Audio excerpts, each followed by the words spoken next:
মাত্রা প্রিয় দর্শক কেমন আছেন? আশা করি ভালো আছেন। প্রিয় দর্শক, প্লাস্টিক পণ্যে ব্যাট হতে পারে দ্বিগুণ, ছাড় পেতে পারে পরিবেশ বান্ধব পণ্য।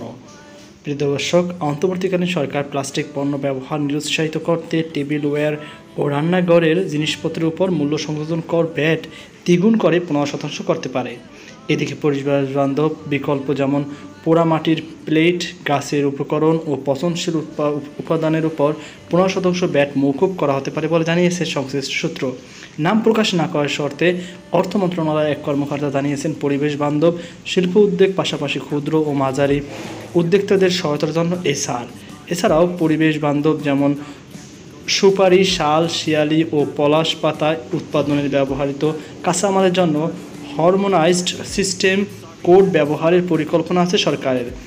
অপর এক কর্মকর্তা ডেইলি স্টারকে জানান, এসব কাঁচামালের 5% শুল্ক আরোপের ভাবনা আছে।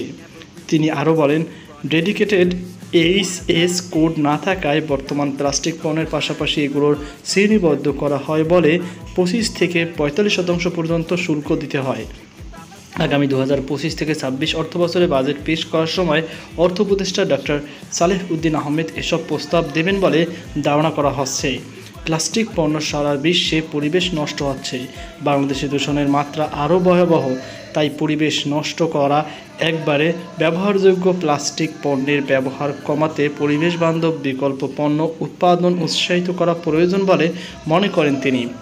তবে সংশ্লিষ্টদের আশঙ্কা, দেশে প্লাস্টিক পণ্যের ব্যবহার কমে গেলে উৎপাদনকারী ও ক্রেতারা ক্ষতিগ্রস্ত হতে পারে।